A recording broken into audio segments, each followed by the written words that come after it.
이 사진을 보시죠. 작년 5월 민주노총이 주최한 세계노동절 대회 당시 사진입니다. 오른쪽에 있는 이 사람 이름은 석권호.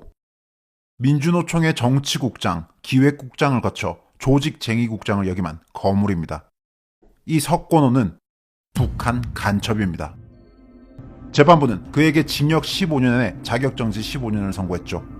한편 석권호는 수시로 북한 독재자 김씨일가에 대한 충성맹세문과 사상학습 결과 등을 북한에 보냈습니다.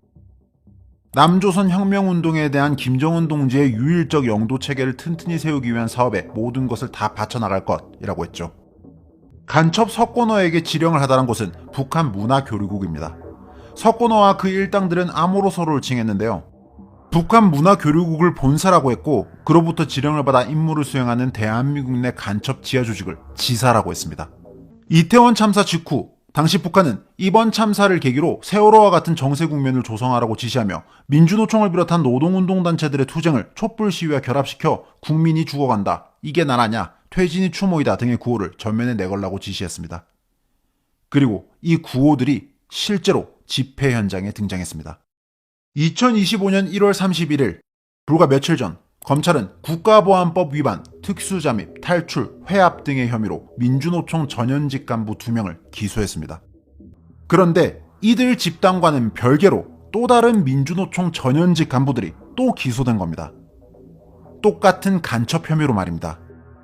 문재인 전 대통령은 2월 1일, 그러니까 민주노총에서 또 다른 간첩 혐의자들이 기소된 이후 이런 글을 올렸습니다. 책을 많이 읽어야 한다며 이렇게 말합니다. 경제선진국과 문화선진국으로 발전한 대한민국이 유독 정치 영역에서는 구시대적 세계관과 이념에서 벗어나지 못하고 멀쩡하게 보이는 사람들이 종북 좌파니 좌경용공이니 반국가 세력이냐며 유령 같은 망상 속에서 허우적거리는 이유입니다. 책을 안 읽는 정치는 나라를 추락시키고 분열시키며 국민의 삶을 뒷걸음치게 만듭니다. 보통 하고 싶은 말을 결론에 쓴다는 점을 고려하면 이 말이 문재인 전 대통령이 하고 싶었던 말인 것 같습니다. 그는 종북 좌파, 좌경용공, 반국가 세력 같은 게 유령 같은 망상이라며 멀쩡하게 보이는 사람들이 책을 안 읽어서 이런 망상 속에서 허우적거린다고 합니다. 아니, 당장 하루 전날 간첩 혐의자들이 또 기소되었는데 이게 유령 같은 망상입니까? 민주당의 아스팔트 투쟁 하청을 맡고 있는 민주노총이 북한에 의해 잠식당했고 심지어는 민주당 내부 관계자들 중에서도 간첩 혐의자들이 등장하는데 문재인은 이런 상황에서조차 종북 반국가 세력 문제에 대해 망상 운운합니다. 책을 많이 읽든 유튜브를 많이 보든 문제의 본질은 편향성입니다. 그런 편향성이 자기가 믿고 싶은 것만 믿게 만드는 거죠.